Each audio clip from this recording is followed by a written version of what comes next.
Quick thing before I start, I just finished editing this and I realized that there's a lot of triggers included in all of these books, so gonna do my best to give a trigger warning now. Don't really know how to do that without saying what they are.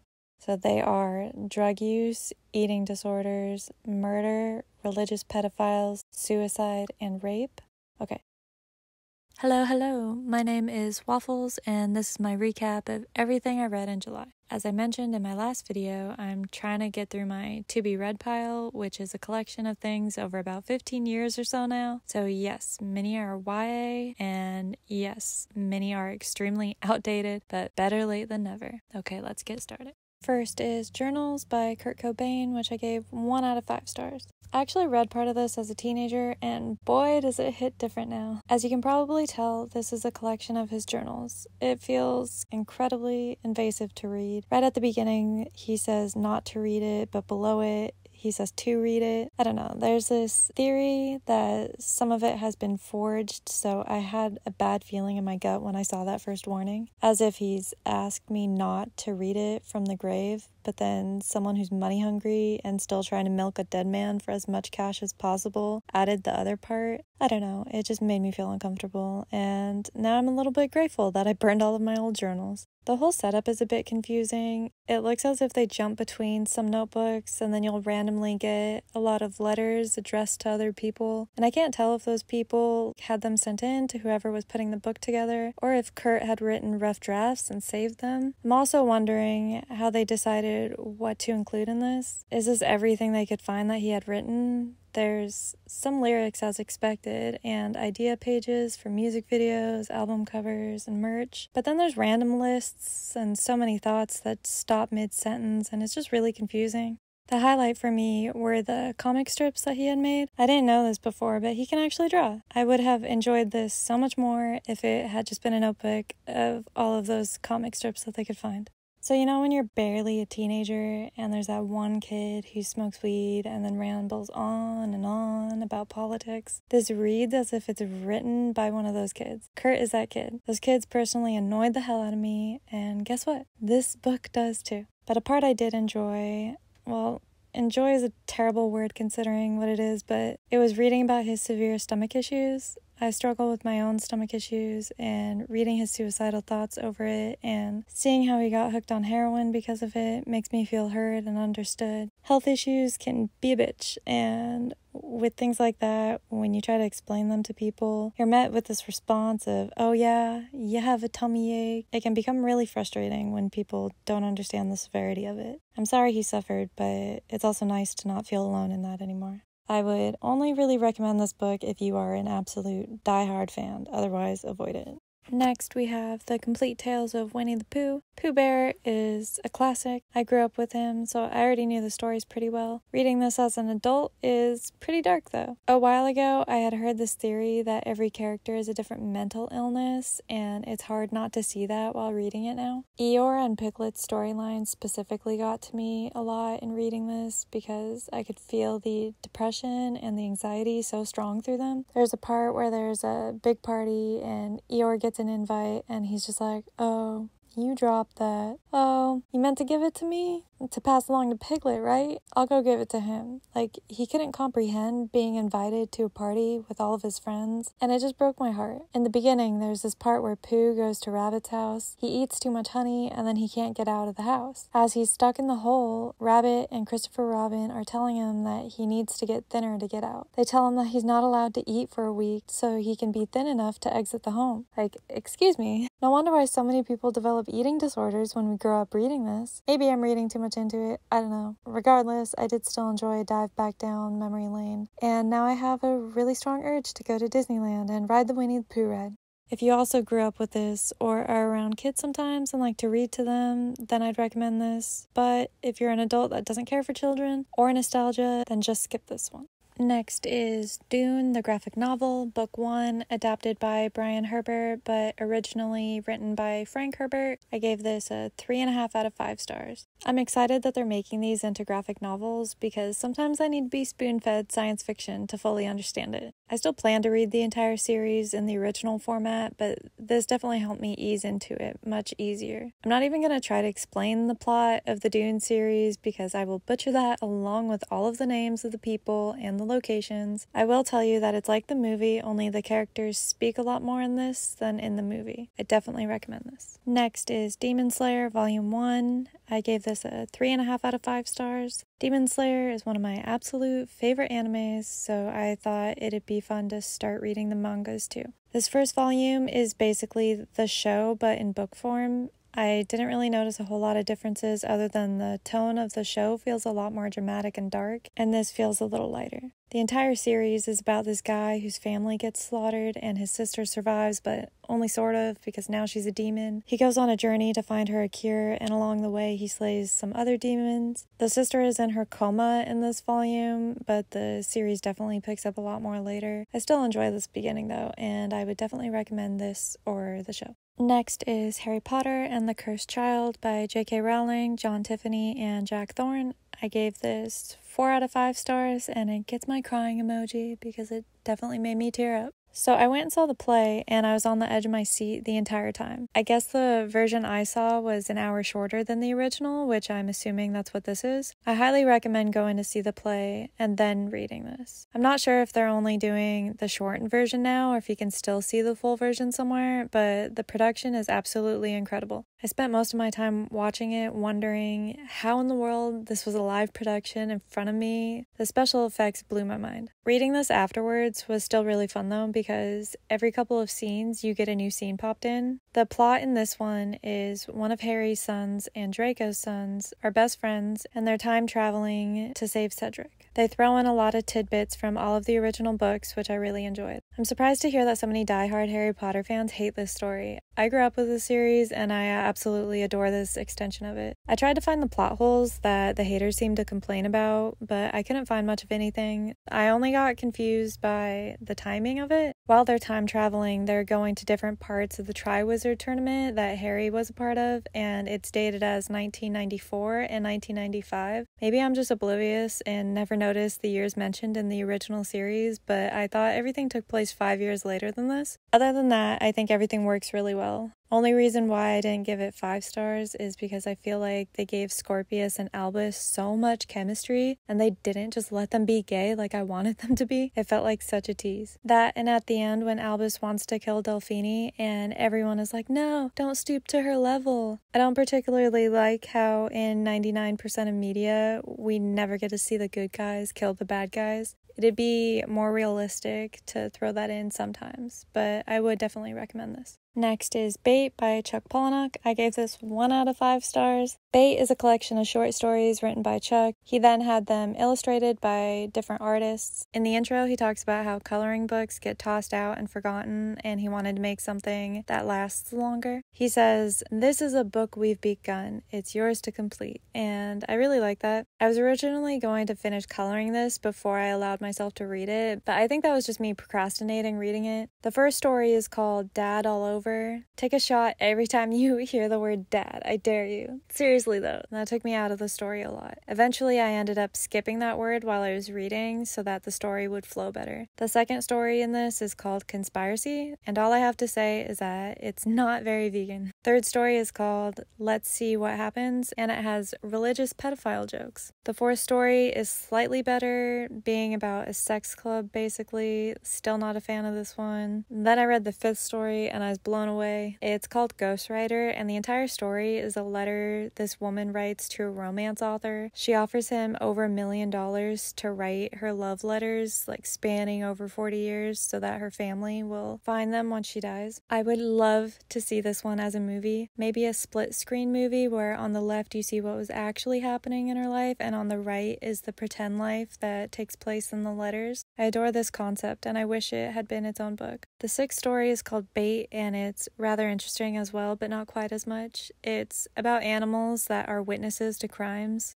Story number 7 is called Mudslinger, and also another not vegan one. The last story is called Salvation, and I honestly don't remember anything about it. The coloring in this was fun, but overall I do not recommend this, and I'm so sorry to Chuck, but if you could read one, I do recommend the Ghostwriter one. Next is Legacy by Chuck Palahniuk. I gave this 3.5 out of 5 stars. This is Chuck's second coloring book, this one being a full novel about a man who inherits a special tree from his father, the tree being his only legacy. Other people are after the tree, and the story follows all of that mess. I don't have much else to say about this. However, I would like to note that I read the line, "The clock read 12:45" at exactly that time in real life. The only complaint I really have is that the illustration on page 127 doesn't match the description at all. The man is shown with a few too many body parts. Other than that, the story is good. It's a nice quick read and has a built-in coloring book. I would recommend this.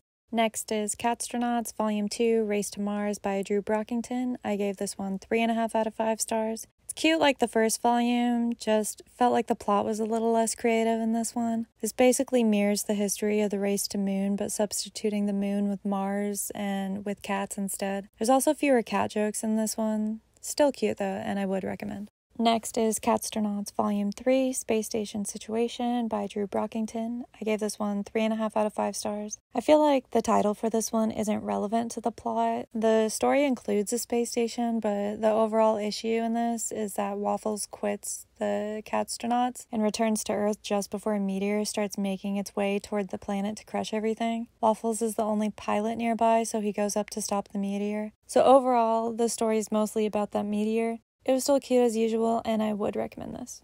Next is Catstronauts Volume 4, Robot Rescue by Drew Brockington. I gave this one 4 out of 5 stars. This volume is about the Catstronauts going to save Catstrobot. I think I like this one so much more than the others because I look at it as a parallel to when humans want to save a cat. In the book, they want to go save their robot friend, and the higher-ups are like, no, it's just a robot. But the Catstronauts see the robot as so much more. I would definitely recommend this. Next is Catstronauts Volume 5, Slapdash Science by Drew Brockington. I gave this one 4 out of 5 stars. This volume has a lot going on, but I'm not going to go into all of it. Basically, some cats are on a work trip, which is basically like a summer camp, while other cats nearly drown in space. I would recommend this. Next is Catstronauts Volume 6, Digital Disaster by Drew Brockington. I also gave this one 4 out of 5 stars. In this volume, the Catstronauts are invited to test the safety of a new fancy space hotel. The hotel is entirely run by AI. Once the cats arrive on board, the AI hologram cat bonds with Catstrobot until she possesses him so she can have a body and leave the spaceship. I think this one is the most creative one by far, and I would definitely recommend. Next is Me Before You by Jojo Moyes. I hope that's how you say it. I gave this one 4 out of 5 stars, and it definitely gets the crying emoji. This is about a woman, Louisa, who gets a job as a caretaker for a man, Will, and she later realizes that she's basically been hired to try and save him from going through with his plans of assisted suicide. I had seen the movie prior to reading this, and it's definitely worth a read still. The movie leaves out so much, so reading this afterwards is like getting an extended version of the film. A few things bothered me though. There's a part where Louisa is adjusting Will's position by reaching around his back, and he says her hands feel cold. Can he feel temperature on the surface of his skin? Because I thought he couldn't feel it. I feel like other points in the book he can't feel things like that. Throughout the book, everyone keeps talking about how selfish suicide is. I disagree. I think the opposite. The people who force someone to stay alive when they want to go are selfish. The pain you feel in losing them is only a fraction of the pain that they'll be suffering with every day for the rest of their lives. In this particular circumstance, Will is paralyzed. He can't live any form of who he really is. He's in constant discomfort and pain and frequently gets sick and rushed to the hospital. People are always deciding things for him like he can't do it, and physically, he can't do much for himself. Some people can live happy lives like that, but that's not who he is. It just frustrates me how many people in this say that his decision is selfish. When Louisa's mom is yelling at her and telling her that she can't go say goodbye to him in the end, and then her dad tosses her the keys and tells her to hurry up and make it to him, I started jumping with joy. It made me so happy. He understands that it's Will's decision and that Lou just wants to go and support him. I'm also bothered by Will's father's affair. I'm glad it wasn't included in the movie, but it seems so unnecessary to the plot. Also, the implied gang rape story. I was so caught off guard by that. What an awful thing to throw in the middle of an already tragic romance. I know the point of that is the whole not letting one thing define you, but they could have found something else a little less jarring to put in there. A couple of book-to-movie things that amused me were that Katrina's idiot girl line was actually in the book. This entire time, I thought it was a reference to the actress's character in Doctor Who. Also, Nathan's kapow line is directly from the book. What an odd thing to say. Is that an Australian version of hubba hubba?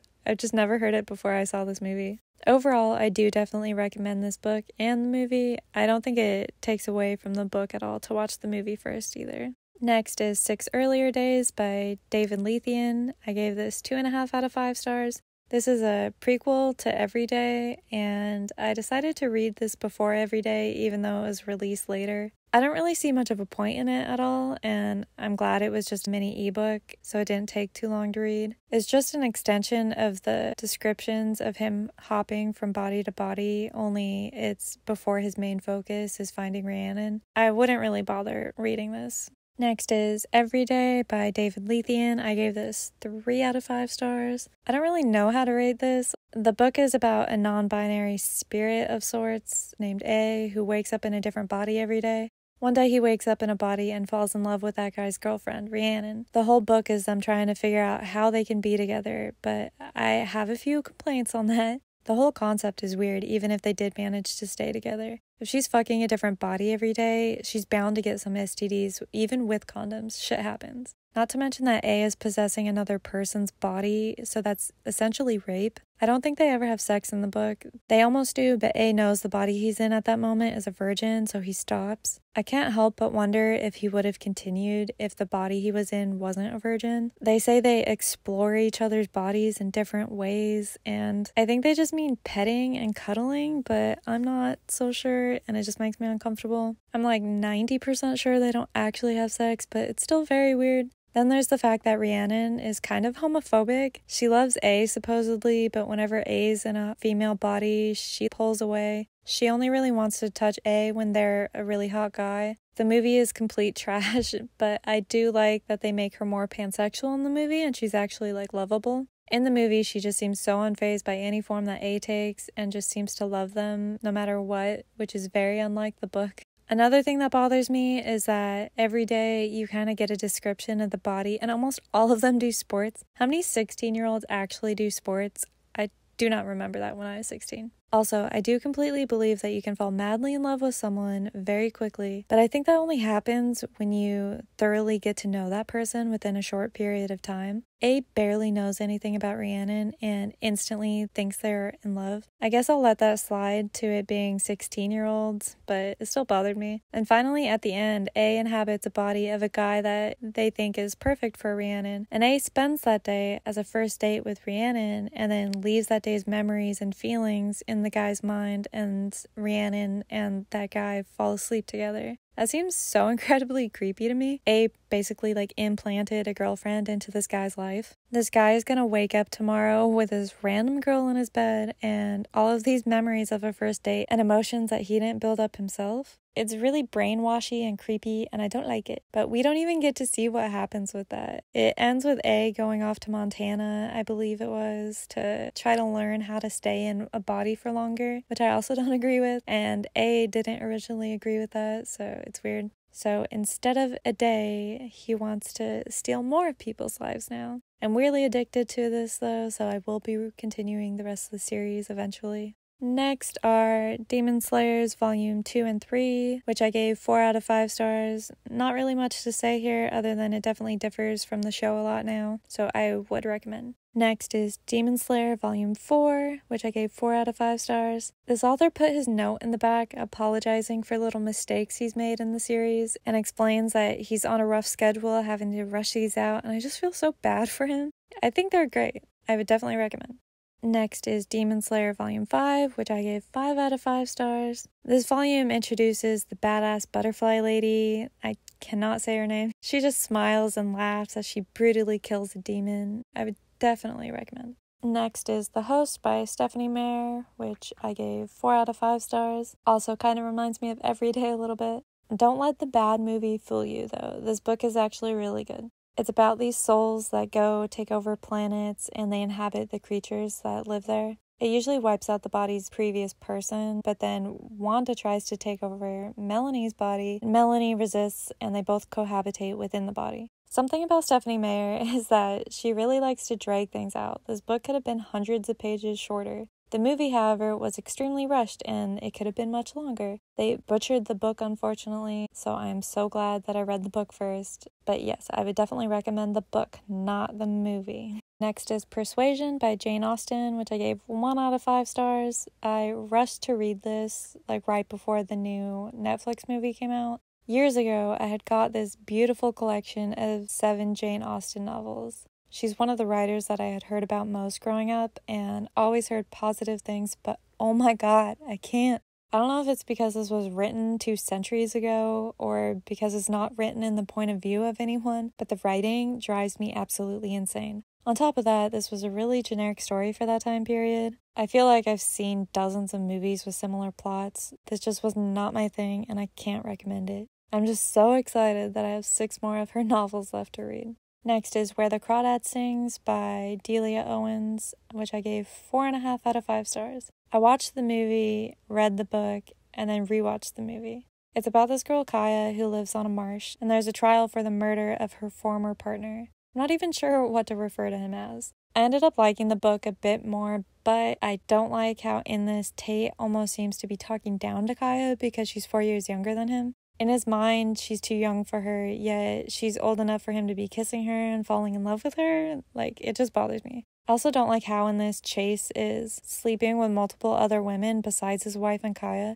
I feel like the movie cleaned those 2 things up nicely. The things I did really enjoy in the book, though, was when Tate did the birthday picnic for Kaya. In addition to the cake that's featured in the movie, he also gets her a box full of art supplies, which really shows how much he cares about her passions and supports her. It also includes a scene where she gets her first period and he explains what's happening to her, and he's really sweet and loving to ease her embarrassment. It's just really touching. The extension of that also, when she goes and finds Mabel for feminine products, it's really cute, and I wish they would have put all of that into the movie. Then there's also when he comes by with leftovers so they can have Christmas dinner together.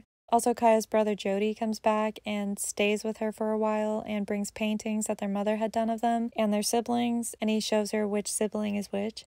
The movie just had a lot of missing details that I love, but I would highly recommend both the book and the movie. Next is Hunt for Wolverine, which I gave 2.5 out of 5 stars. This honestly just kind of bored me. It's literally just people trying to hunt down Wolverine. It's an okay read if you really like comics and have nothing else to read, but overall I wouldn't really recommend it. Next is Never Fade by Alexandra Bracken. I gave this 2.5 out of 5 stars. 4 years ago, I went to see The Darkest Minds at the cinema. I didn't love the movie. We've all seen the dystopian YA genre done a million times, much better than this. This seems to be aimed at an even younger audience than usual, but I got invested in the love story between Ruby and Liam, so after seeing the movie, I bought the entire book series. I'm not going to bother explaining the series because I just do not care anymore, but considering I read this to find out what happens with Liam, I was so annoyed when he didn't arrive until page 236. They also add 2 characters in this, which includes Vita, the very annoying teen girl who uses her snappy comebacks and constant teen angst to get by, and I just want her to die off. The second is a 14-year-old boy who acts like a puppy, and I end up really caring for him, and then he just dies. The most amusing thing about this book was the confidence behind the soon-to-be a major motion picture mark on the cover. I think this movie died along with the last Divergent movie. I don't recommend this. Even if you want to know what happens with Liam, I'll just read the rest of them and tell you. Just save yourselves. Next is In the Afterlight by Alexandra Bracken. I gave this 2.5 out of 5 stars. I swear the author just made the Divergent series, but gave the kids superpowers and called the groups colors. It's all very predictable. The entire series could be narrowed down to 1 book if people didn't lie or keep secrets, and if everyone just stayed together. It's so frustrating to read. Also, since I saw the movie of the first book before reading these, I always picture a brunette Mandy Moore as Kate, and then they throw me off so much when they describe her as a blonde woman. But that's more of the movie's issue, not the book. Oh, and this one has the soon-to-be major motion picture thing on it too, which at first I found funny, but now it's just kind of sad considering how many people on the crew of the movies went in thinking that they'd be part of this as a full series. Overall, I don't recommend. Next is The Darkest Legacy by Alexandra Bracken. I gave this one 3 out of 5 stars. This is definitely the best book in the series, but I'm still extremely annoyed by the entire series, so I can't really say that I enjoyed it. A 3 out of 5 is being generous, but it's better than the previous ones that I gave 2.5, so I'm at a loss here on what to rate it. This one takes place 5 years after the last one and is from the perspective of Zoo instead of Ruby. And there's new characters, which is the main reason why I enjoyed this. I was so sick of everyone else in the rest of the series. You still get the original crew here and there, but the main focus isn't them anymore. This one has lesbians too, so I'm good.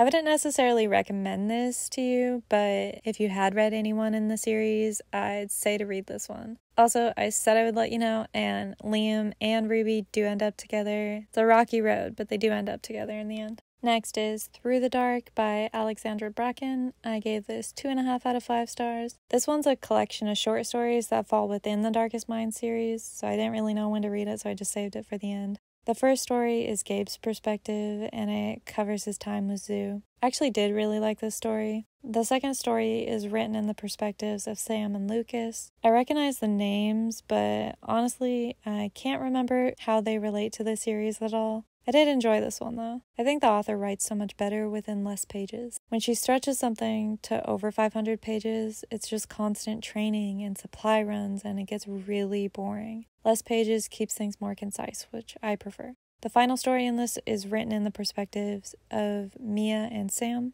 I don't remember much, but a line that amused me was, "If that's a problem, then you need to check your equation and solve it." That line perfectly represents the dialogue in this whole series. I recommend just avoiding this series as a whole unless you're like under 13 or so, then it might be entertaining. Okay, and that's everything for July. I don't think I'll read as much in August, but who knows? I'm getting down to longer books, and instead of reading like one a day, it's starting to take 2 or 3 days to read stuff, but we'll see. Bye.